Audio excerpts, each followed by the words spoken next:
Hey everyone, it's Apache here and welcome back to another episode of Vintage Story here on the Skalds of Vintara server.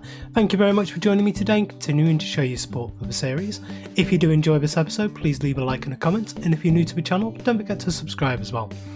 So between episodes I have been chopping down all of these trees over here. They have actually grown back again, however that does mean I have all the stock available in my shop, and I believe yesterday we had our first purchase.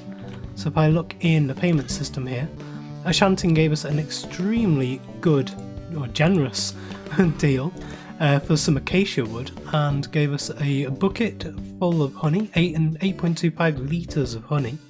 I wish I had that much honey in real life, I really do, I love honey. So there is that. Ooh, I wish you could make mead in this game, that would be amazing for this, it would be a really good use of the honey. And we got a candle as well, so that will come in really useful as well. So we'll take that out of there, and we'll put these back into our house over here. Also between episodes, I have been working out exactly what I want to do for my next build. So I want to make a blacksmith shop, or a blacksmith forge and shop, and I also want to start up a chiselling service. So I've been working on chiselling stuff like this and lots of different details with the chisel. So I've made park benches, tables, chairs, chimney, the ends are the outcroppings on here. So I've got a couple of different styles on here at the moment. I'm going to change all of these over to be like this instead. So you can see it's a little bit more detailed and just I think it looks a little bit better. Anyway, the place I have chosen for this blacksmith is going to be actually up here. You can see if I zoom in, I've added an outline all the way up here for the shop. So this is going to be the actual forge here, and then we have the shop behind it here. This is a 16 by 16 and then this is a 32 by 16 up here, and it'll spread out a little bit more as well with the details. But I'll take you over there and you can see what it's all about. And I've got to chop down a load of trees over here as well because there's lots of trees in the way. So you can see I've added a little sign here saying blacksmith, and I've put a couple of little buttresses out here to designate the corners of the buildings. So this is going to be a very low area here, kind of maybe only 5-6 blocks tall here. And then this building is actually really tall. It's over 3 different stories, so you've got ground floor, first floor and second floor on both different sides. So one side of it is going to be, if I take down some of these trees, it might make it a little bit easier to see. Take that one down, and let's take this one down in the centre here. And so I will be standing now inside the actual the shop, the forgery shop, which will sell both forged items, so like chisels and hammers and axes and swords, shears, that kind of stuff. And also on the second and, well, the first floor and the second floor will sell chiseled goods, so chairs and tables and that kind of stuff. And then on the other side here, you can see I've got just over here, this will designate the halfway point of the house. On the other side of the house is a chiselling workshop, so I'll have an indoor chiselling workshop and a bit of a yard outside for more tall items, which will be over here. This will be the back door here, so I'll take this one down as well. And then it will be a residential and storage area on the first and second floors of this building. So ground floor will just be the chisel workshop, and then first floor and second floor will be the residential area and deep storage. So it'll give me a lot more area to work with, a lot more ground to cover with my storage, because I'm already starting to get a little bit claustrophobic inside my little house over there. So this isn't going to take over from that house. I see that house over there as being more like a forestry house, and I'll keep a lot of the storage and stuff there for the forestry goods that I'm going to need. So I've got the barn for the actual wood products and stuff like that, but I can use the house for much more of a deep storage as well. So I've now cleaned the area up around here. I've taken all the trees out from the centre and a fair few from around the sides as well. Kind of gives it this really nice rounded effect around like this, and then bounces back in over there. And I think it'll really eclipse the size of this thing quite a lot. That's one of the reasons why I pushed it all the way back up here, because it is a fairly substantial building. Quite a lot bigger than any other ones that have been built already. I wanted it to be pushed back in the landscape to make it seem as though it's a bit smaller and a bit more in fitting with everything around here. The style of the house is very much similar to these houses here, however it's done on a much grander scale. So we're not going to do it all today, definitely not, there's a huge amount to do, and I don't even have all the resources that I'm going to need to even really start doing any of the detailing work. However, what I can do, I have on me a basket full of oak logs here, and we can actually just start putting some of the small amount of detail in, the actual foundational structure of the building. Now this is a bit different to many of the different builds that I've done in the past. And one of the things is that it's actually a raised floor on this building. I hardly ever got any wood there, so let's fill up our inventory with this. This wood probably isn't actually going to go very far within this. But first of all, I just want to connect up all of these, and actually not that one. Need to make sure I know exactly where I'm putting these. All of these little centre sections here, apart from where the doorways are going to be. And so we'll take down... Oh, I do actually have a shovel. Good. And this will give us a much clearer view on the minimap about where this building is, how it's going to be situated, and the overall size of it. Let's get those on. So this here is going to be the forge. So we're going to have a central forge in the centre there. We're going to have all the different moulds down the side there. We're going to have steps up into the house over here. So that means I don't actually want these ones either. And take those away. So that'll be steps up into the chisel workshop there. And then this will be the front of the house that we're building here. So let me sleep the night away and fill in the rest of this, and I'll take the pillars down and put in basically the edge of the wood foundations here. So here we go, I've built up the initial foundational structure here with the oak logs. There's a couple of little bits there I've just missed, and these two just here. So we'll put on that one, and then over here, just put on that bit, and that bit. Now the next thing I want to do is actually put in a bit more of the solid foundation on this. It is going to be a raised floor, so the floor is actually going to be at this level here. So all of this bit underneath, I actually want to be solid because I want to make it fully spawn proof. And I think there may be stuff that can spawn in one high gaps because it's not going to be lit up under there. Not at first anyway, we may end up adding cellars and stuff. So I want to come out one away from the wall here because there is going to be a trim all the way along these bits here. And I'm going to fill in pretty much all of this, just like this, going round.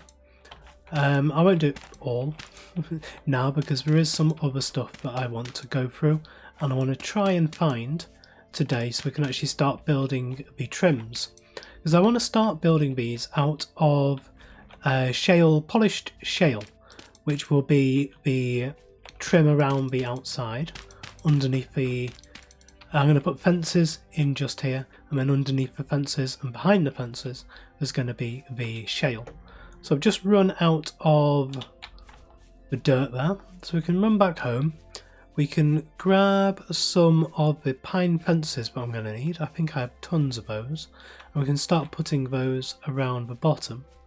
And then you can get a start to see a sense of what this is actually going to look like. So let's put, first of all, the oak logs back into here. I'm not just going to use those yet. And then we want pine fences. I don't have as many as I thought I did, especially because I'm going to put those back in there. We've only got just over a stack and a half, so we'll have to make up a load more of these. And I don't have any shale rocks just yet, and I don't have a pickaxe. So before we go out, I mean, there's shale just in here, but I want to try and keep that intact. There's shale in this rock face here, but again, I want to try and keep that intact. I like the fact that just out the back of the forge here we have this really nice lake here, small little pond, and all of these fences are just going to go around the entire upper bottom, apart from a couple of key areas. So we'll add these in like this all the way along. I think I'll do the front first so you can get an idea of what that is.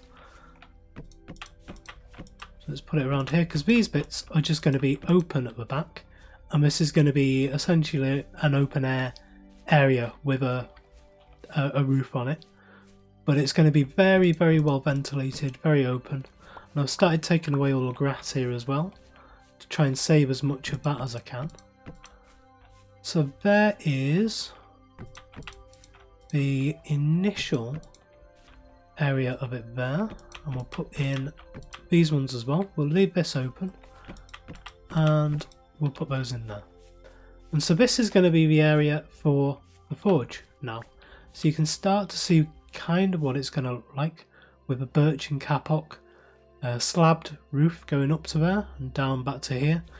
And then that will be attached to the house with steps going up into the house there. So inside the forge area here, I've taken out the ground and I've put in a load of this shale gravel. So I'm just going to finish off doing that. I'm not exactly sure if I've got just enough to be able to do it or not, but there is a gravel patch just outside this building actually, which has been really useful. So I drastically underestimated just how much was going to be needed for this. It does look like we're going to be able to finish it. There we go. And then underneath here is going to be the polished shale rocks. Now I do have 2 of these, and if I can remember where it was, I did actually have a little mining cave where I was collecting this stuff, or testing how to collect it. So I'm going to go and try and find that. I think it's out just beyond that hill over there. First of all though, we do have these shale cobblestone stairs, and this is where the building's going to make a little bit more sense, because I want to put these as a trim around the bottom here, just like we did on our house over there. However, because this is a bit more substantial and this is raised up quite a lot as well, we're also going to put one onto the top of there, and so it'll look like that all the way around. And like this. So if I do a couple of these, again, this is just to give you a good idea of what the end result is going to be, because I don't have nearly enough resources until I actually go out and grab a load, do a big resource gathering mission for everything I need. Oh, I put all the oak logs back back in there. I missed these 2 out there, which is a shame. We do also have a large quartz deposit underneath the ground here, which I'll have to go and dig out at some point. Maybe we can do a deal with Nathan. If I get a ton of quartz, then I might be able to sort something out with his glass shop and my blacksmith. We might be able to work something out with that. So if I just put these on like this, I suppose that's enough down this side to give you a nice idea of what that's going to look like. However, I'm not going to put them upside down on the as this building rises up. I usually put stairs all the way around the little outcroppings here, but I'm not going to do that. on this one because it's quite a detailed build and it makes it look a little bit too cluttered. And these two as well. So if I do this one and this one, I'm going to leave that because that is a special area there with the door, and do this one and up here. So I've managed to dig out a bit of shale rock and also a bit of andesite rock. Now this is going to be nowhere near enough for our purposes, but it will give us a good start. So I want to put this into a crafting grid with a chisel and a hammer, and that will give us the shale rock polished. So we'll grab all of those. I also want to try a few of these just to see what they are like. So we'll grab like 9, I only meant to do 8, but we'll grab 9 of them instead. And we'll head over and we'll put the first ones of these in. And I think I want to put in the ones around here first of all. So it gives a really nice effect underneath the fences there. We'll put them in here. On this horrible wet day. Do I want these ones? No, I don't. I actually want some dirt in there to fill that up. Put those in there, and then on this side we'll take up, and I will have to do it like this. There we go. And let's get that piece of dirt back, and then these go into there like that. And then if we come round up on top here, these ones go in like this. Just missing out on that bit. In fact, do I want these ones in? I want that one in, but not that one. And again, I need a little bit more dirt because that space and these spaces here need to be filled up. There you go, that is the shale rock in place. Now I did want to have a look to see what the andesite was going to be like as well. Now andesite and shale are just as easy to get as each other. There's a little bit of an andesite mine dug out already, so it's a tiny bit easier to get it, but it doesn't really make a difference. So if I put this one in here, and there, and come back round, we'll be able to see the difference between them. I quite like, because it is a forge, I quite like the dark, kind of almost charred aspect of the shale rock here.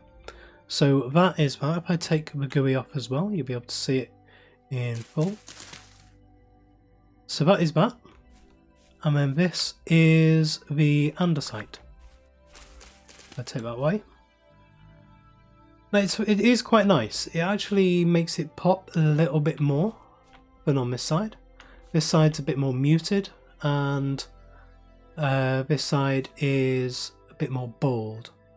So I do actually quite like the andesite.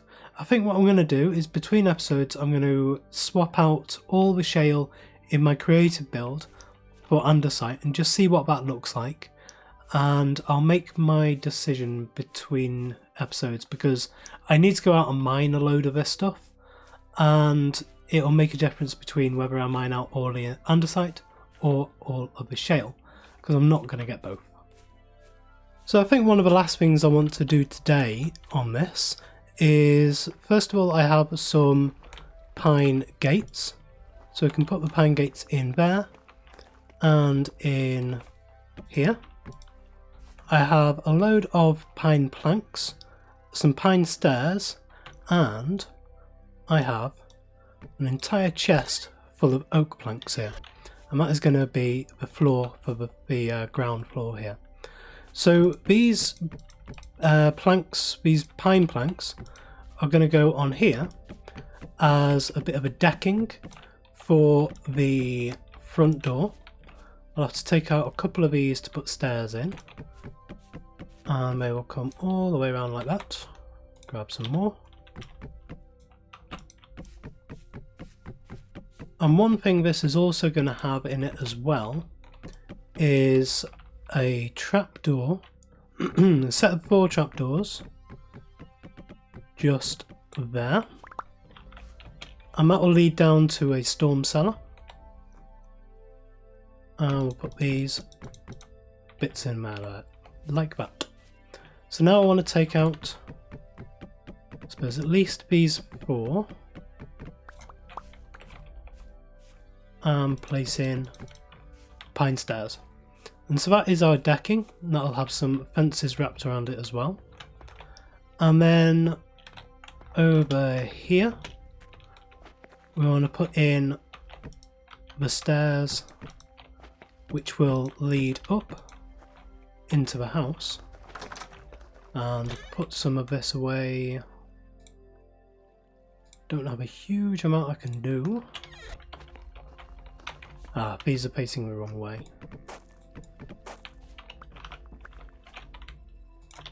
So, place that there. Now they face the right way.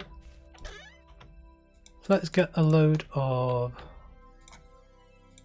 these out. Now, but I will need... Let's see, do I have... Where did I put those? In here.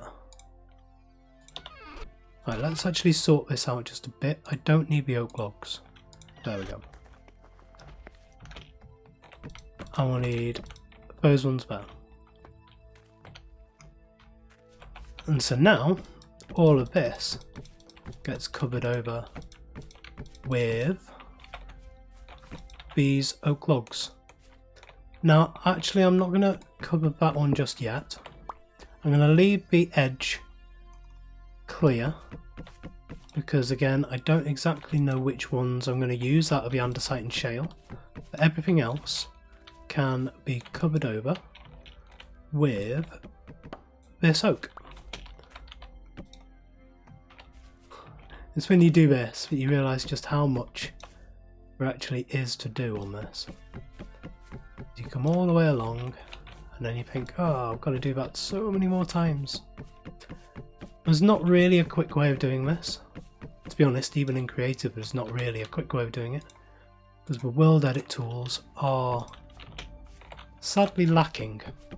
I use world edit a huge amount in Minecraft, and I got quite proficient at building really quickly and fluidly, using the copy paste tools and all sorts.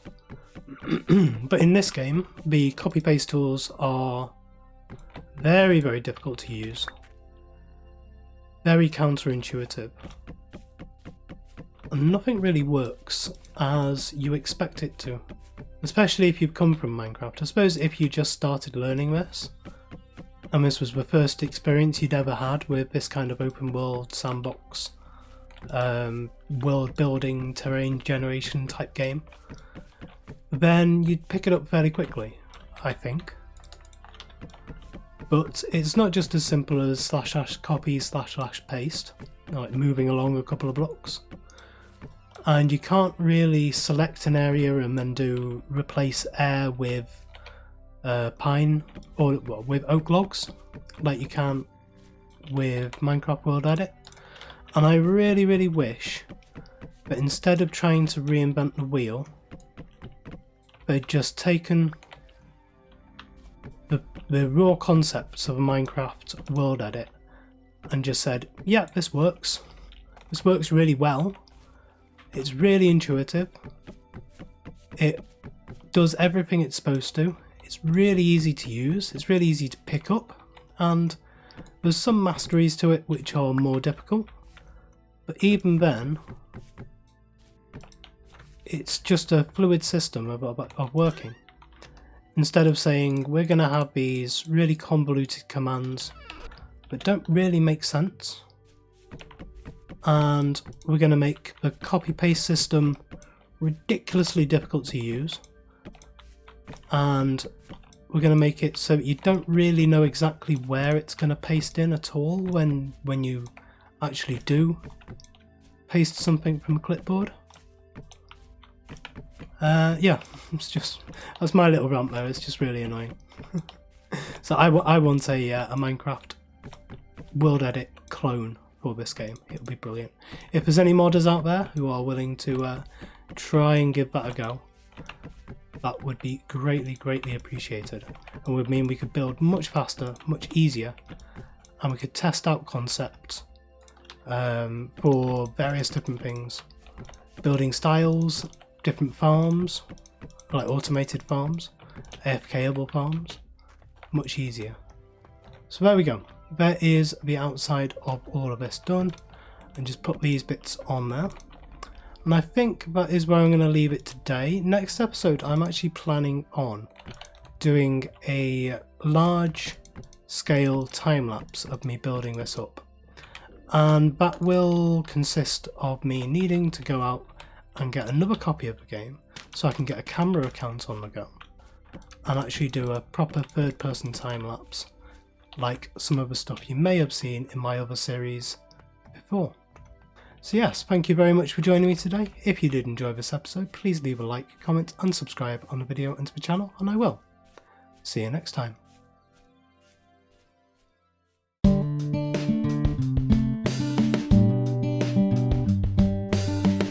If you enjoyed this video, please consider supporting me by subscribing to the channel and liking and commenting on the videos.